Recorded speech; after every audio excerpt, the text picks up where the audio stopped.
O objeto de conhecimento desta aula são os movimentos bidimensionais sobre a ação da gravidade. Portanto, a gente vai trabalhar o lançamento horizontal, tá? Então, não é mais aquele unidimensional que a gente ou lançava para cima ou lançava na horizontal. Não, agora a gente vai trabalhar um lançamento na horizontal. O que acontece se eu lançar um objeto na horizontal, né?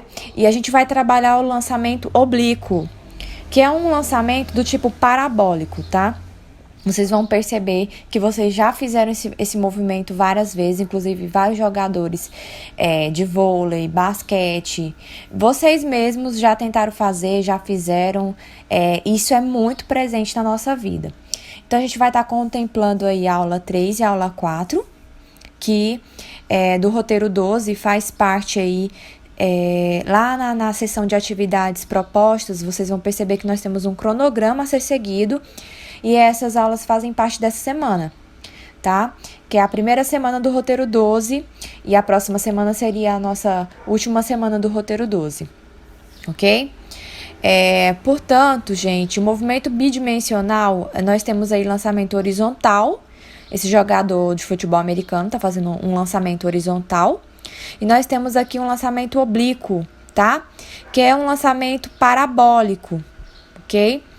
Esses dois lançamentos, eles são os movimentos compostos por duas dimensões. Toda vez que eu faço um lançamento horizontal ou um lançamento oblíquo, esse movimento que nós vamos analisar sempre vai ser composto por componentes na horizontal e na vertical. Então, vai ter duas dimensões atuantes nesse movimento. E é isso que nós vamos ter que estar analisando, que agora a gente não está trabalhando mais com uma dimensão, nós estamos trabalhando com duas dimensões. E no lançamento horizontal, de um corpo, de uma partícula, seja o que for, nós não consideramos a presença de ar, tá? Para os nossos cálculos ficarem mais fáceis, a gente despreza que há resistência do ar. E essa trajetória que a partícula faz, ela sempre vai ser uma curva durante todo o voo. E essa curva a gente chama de curva parabólica, né? Que é como se fosse o arco de uma parábola, tá? Descreve um arco de uma parábola, do jeito que eu coloquei aqui nessa figura. Bom, essa bola de tênis, por exemplo, está fazendo um lançamento horizontal. Então, ela está prestes a cair da mesa, ela cai da mesa. Quando ela cai da mesa, ela descreve aí um arco de uma parábola. Nós temos aqui também um GIF que representa esse lançamento horizontal. E aí nós temos que perceber que atua, então, dois movimentos, né? Na verdade, atua, então, aí componentes, né? O movimento ele é composto por duas dimensões. Uma no eixo X e uma no eixo Y, tá? A orientação do eixo X, então, tá decrescendo, né? Tá caindo. E a do eixo X tá crescendo para a direita, ok? Agora, percebam o seguinte.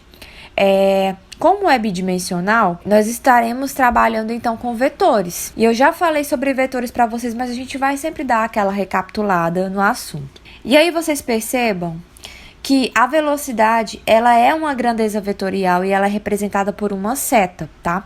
Eu não tô falando da velocidade no eixo X ou da velocidade no eixo Y, não.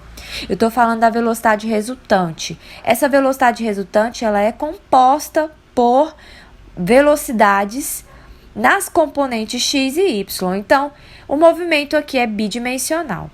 E quanto maior é a velocidade naquela componente, maior vai ser a seta, porque o vetor é representado por seta. Perceba que a seta vermelha, que indica a componente X, ela não varia de tamanho, não cresce, ela sempre está do mesmo tamanho durante todo o GIF. A única que varia de tamanho é a que está na vertical, né? E isso já nos diz bastante coisa. Diz o quê? Tá falando pra gente que o movimento na componente X, que é na horizontal, é uniforme, ou seja, a velocidade na horizontal não varia, mas a velocidade na vertical está variando, portanto o movimento aí é uniformemente variado, é um movimento que tem aceleração, tá? Que aceleração é essa? É a aceleração da gravidade, é ela que está atuando sobre essa partícula. Na horizontal, o movimento ele é uniforme. Portanto, se eu encontrar a velocidade inicial da partícula aqui no início, se eu souber esse valor, eu já sei qual é a velocidade na componente x durante todo o movimento, até que ela toque o solo. Aqui no início do movimento, a velocidade na vertical, que é no eixo y, ela não existe. Tanto é que não tem nenhuma seta verde aqui para vocês verem. Não existe velocidade na vertical, no início do movimento. Não existe. Só existe na horizontal, que é para ela sair de onde ela está saindo, seja uma mesa, uma cadeira ou a sua mão. Isso é importantíssimo lembrar. Na vertical, que é em y, o movimento ele é uniformemente variado. Portanto, ele é um movimento de queda livre aqui nesse caso, porque a partícula só vai cair, né? E o movimento de queda livre, ele é um movimento que a gente percebe que é acelerado. O tamanho da seta verde aqui, conforme o tempo vai passando, ó, no ponto B, no ponto C e no ponto D, variaram de tamanho. Aqui a velocidade em y é menor do que a velocidade y2. E a velocidade y3 é maior do que a velocidade y2. Isso me remete ao fato de que a bola está ganhando, a partícula está ganhando velocidade na vertical. Então, tem uma aceleração aí. E as equações que eu vou utilizar são as equações do movimento uniformemente variado. São as mesmas equações que a gente viu em movimento de queda livre. São as mesmas equações que nós estudamos em movimento uniformemente variado. E para o movimento na horizontal são as mesmas equações do movimento uniforme. Então, não tem nada que a gente não tenha visto até agora. Aqui no ponto B, a velocidade 1 é a velocidade resultante. É ela que coordena o movimento, tá? É ela que de fato descreve o movimento que essa partícula está fazendo. Só que essa velocidade, ela é composta por componentes, tá? Ela é composta por componentes nas coordenadas x e y, tá? Então, significa que essa velocidade 1, que está em vermelho, ela é composta pela velocidade na componente horizontal, x, e é composta pela componente na vertical, y. Por isso que eu digo que esse movimento é bidimensional, porque ele é composto por duas componentes, tá? Em coordenadas distintas, tanto na horizontal como na vertical. Como que eu faço, então, para descobrir o valor dessa velocidade resultante, já que ela é uma resultante de duas outras coordenadas, né? A gente já viu isso lá no estudo de vetores, né? Mas eu vou entrar em detalhes daqui a pouco para vocês. O que eu quero que vocês percebam aqui é que o deslocamento na vertical, quando a gente for falar de deslocamento, de posição, de distância percorrida na vertical, eu posso estar utilizando o h de altura, ok? Por quê? Porque a altura em inglês é height, tá? Então, eu pego a primeira letra da palavra em altura em inglês e posso utilizar para o deslocamento na vertical. Então, aquela equação que ia o S de posição, que vinha de space, eu posso colocar um H tranquilamente, não vai fazer diferença nenhuma, eu só estou especificando que eu estou trabalhando com algo na vertical. Eu estou dizendo para quem vai ler, para quem vai observar os meus cálculos, que aquele meu cálculo se refere ao deslocamento da vertical. Eu não estou trabalhando na horizontal, estou trabalhando com aquele movimento específico na horizontal. Professor, e se eu estiver falando do movimento na horizontal? O movimento na horizontal, que é o deslocamento, eu posso utilizar tanto o A de alcance, né? O quanto a bolinha ou a partícula alcançou aqui na horizontal, ou posso usar o D de distância, tanto faz, tá? Coisas importantes que eu já falei e vou refrisar é que no ponto de origem das coordenadas, que é o ponto de que ela parte da mesa aqui, que ela deixa a mesa, esse é o ponto de origem. Nesse ponto de origem, A velocidade na vertical não existe, ela é zero, por isso que aqui está falando que a velocidade inicial em y é zero. Mas a velocidade inicial em x vai existir, senão ela não sai da mesa. Vamos entrar agora nos nossos detalhes. Uma coisa é você falar da velocidade inicial, que é a velocidade de origem. E nós sabemos que a velocidade de origem y é zero. E que a velocidade de origem em x existe. E ela é constante porque o movimento aqui é uniforme. Porém, qual é a velocidade resultante quando a partícula, por exemplo, toca o solo, né? Quando ela toca o solo, essa velocidade ela é definida pelas componentes x e y. Essa velocidade aqui ela é conhecida porque ela é constante. Uma vez que eu encontro ela aqui, é a mesma aqui também. Então, essa componente ela é conhecida em todo o percurso, porque ela é um movimento uniforme e a velocidade não varia, ela não muda. Mas essa velocidade aqui, ela muda no decorrer do movimento. A gente percebe que quanto mais próximo do solo, maior essa velocidade é em y. O módulo da velocidade da partícula ao tocar o solo, ela é dada pela soma vetorial dessas componentes, tá? Então, o que eu vou ter que fazer para descobrir a velocidade resultante? Eu vou ter que fazer uma soma vetorial. E para fazer uma soma vetorial, eu tenho que saber o módulo, a direção e o sentido. Gente, para tudo. Eu estou fazendo uma revisão do conteúdo de vetores para vocês aqui. A gente parou o assunto de lançamento horizontal para revisar operações com vetores. Então, aqui a gente tem um problema vetorial, tá? Em que eu quero descobrir qual é o módulo da velocidade resultante. Para descobrir o módulo da velocidade resultante, eu tenho que usar a regra do polígono, que eu também já expliquei isso em vídeos anteriores, tá? Como que é a regra do polígono? Aqui eu vou observar a ordem, tá? A ordem é, primeiro vem o vetor x, então o vetor x está aqui. O próximo é o vetor y. Para fazer a soma do x com o y, pela regra do polígono, eu vou pegar o vetor y e vou colocar a sua origem lá na extremidade do vetor x. Então, é isso que eu vou fazer, tá?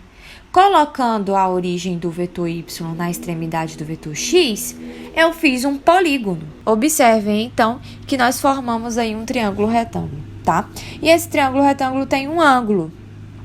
E quando eu descubro o ângulo, porque o ângulo vai ser, gente, da componente x até o vetor resultante. É aí que eu acho o ângulo, tá? Agora, observe o seguinte. Como eu achei o ângulo, eu posso dizer, então, que a componente dessa velocidade no eixo x é o cateto adjacente a esse ângulo. Adjacente significa aquele que toca. Então, esse é o cateto adjacente ao ângulo. E por regras trigonométricas, o cateto adjacente está relacionado ao cosseno desse ângulo, tá? E, como esse é o cateto adjacente, a velocidade na componente y vai ser, então, o cateto oposto ao ângulo. E, realmente, esse vetor está oposto ao ângulo, tá? Sendo ele oposto ao ângulo, por regras também trigonométricas, esse cateto oposto está relacionado ao seno. Aí vai que lá numa questão você não sabe quais são os valores dessas componentes, né? A questão não te deu os valores da componente e você precisa fazer o cálculo dessa componente. Como que eu vou descobrir, então, qual o valor da componente Vx e Vy? Como que eu vou descobrir? É muito simples. Você vai pegar o módulo da velocidade, que é sempre dado na questão, né? E vai multiplicar pelo cosseno desse ângulo. E quando você for descobrir em y, você vai pegar o módulo da velocidade e vai multiplicar pelo seno do ângulo. Gente, não se preocupa, porque o cosseno do ângulo e o seno do ângulo geralmente é fornecido nas questões. Vem já o valor para você só fazer a multiplicação. Isso aí é uma coisa que você não precisa se preocupar. E a gente percebe, então, que aqui, para achar o módulo da velocidade, eu vou ter que utilizar o teorema de Pitágoras. O teorema de Pitágoras, então, é o quadrado da hipotenusa, né? A nossa hipotenusa é o vetor resultante. Então, ele está em módulo aqui já. O módulo dele ao quadrado vai ser a soma dos quadrados dos catetos, né? Então, aqui é o cateto adjacente ao quadrado, mais o cateto oposto ao quadrado. A gente vai ver isso na prática nas próximas aulas que eu gravar, tá? Eu tô só explicando a teoria para vocês aqui, mas a gente vai ver isso na prática. Agora, vamos falar das equações gerais, que vocês vão ver que são as mesmas equações. Para o movimento uniformemente variado, que é na vertical, as equações são as mesmas, tá? Então, eu vou usar a função horária do espaço na vertical. Eu só substituí aí o S por H, porque eu tô falando da vertical. Mas é a mesma equação do espaço para o movimento uniformemente variado, ok? Lembrando que, como eu tô falando da vertical, essa é a velocidade inicial na componente Y. Eu tô especificando que é na vertical. E o tempo de queda, a gente já viu isso lá em queda livre. O tempo de queda vai ser a raiz quadrada de duas vezes a altura em razão da aceleração da gravidade. E para o movimento uniforme, a gente vai usar a função horária do espaço para esse movimento uniforme, que ela é bem menor. Para melhorar a nossa vida, a gente sabe que a posição inicial da partícula na origem vai ser 0.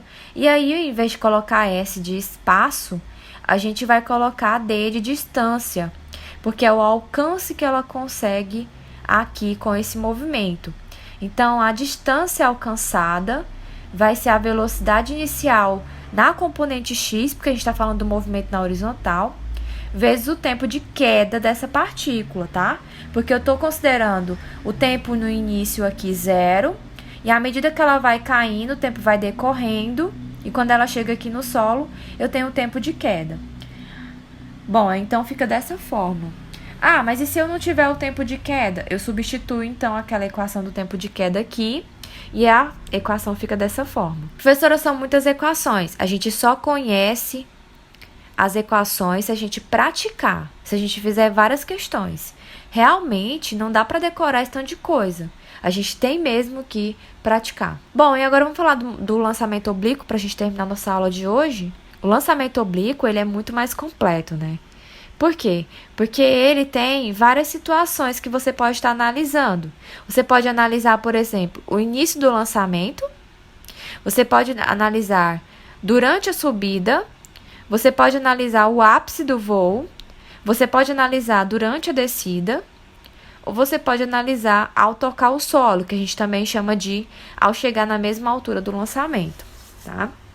Então, a gente pode estar analisando essas várias situações no lançamento parabólico. Observem aqui, então, que no início do lançamento, a velocidade na componente x é a mesma coisa que acontece lá no lançamento horizontal.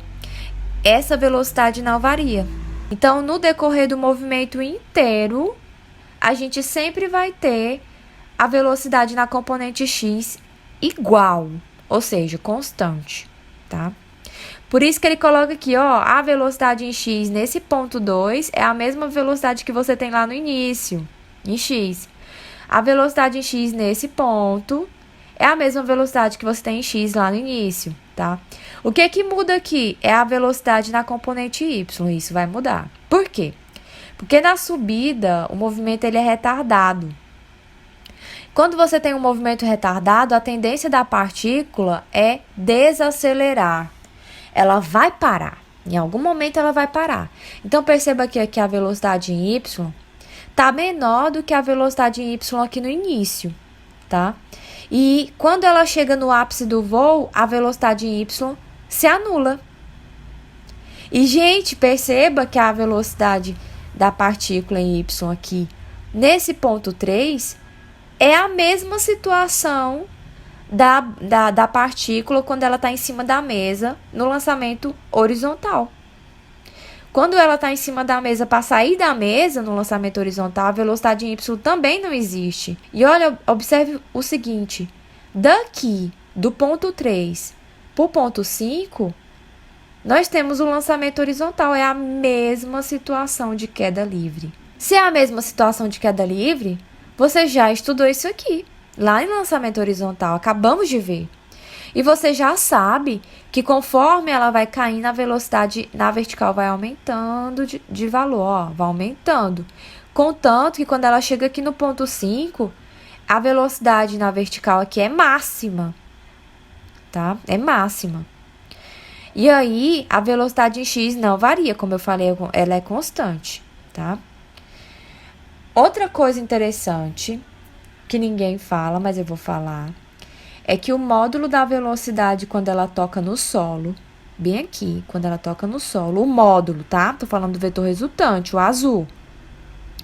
O módulo da velocidade quando ela toca no solo é o mesmo módulo da velocidade quando ela tá na origem do espaço aqui, quando ela vai ser lançada. Se você observar o tamanho desse vetor aqui em azul, é o mesmo tamanho desse vetor aqui em azul na situação 5. Portanto, como a gente percebe aqui também é um triângulo retângulo que vai ser formado, a gente vai utilizar Pitágoras aqui também, tá? E, para terminar, a gente vai falar sobre o segredo das equações que está realmente na obtenção da decomposição dessa velocidade inicial aqui. E a gente já sabe também que quando eu quero descobrir as componentes, Vx é V0 vezes o cosseno do ângulo, que pode ser tanto θ quanto alfa. Isso aqui é um alfa. Então, por quê? Porque Vx é adjacente ao ângulo e Vy é oposto ao ângulo. Quando é oposto, eu uso o seno. Quando é adjacente, eu uso o cosseno. Que isso fique bem gravado na cabecinha de vocês. E, para quem não lembra, acabei de falar, mas para quem não lembra, ó, o vetor y, a gente translada ele de forma que forme um polígono e a gente percebe que ele está oposto ao ângulo. Por isso que eu utilizo aqui um seno do ângulo. E é isso, pessoal. Na próxima aula, vocês vão ver aí os exemplos.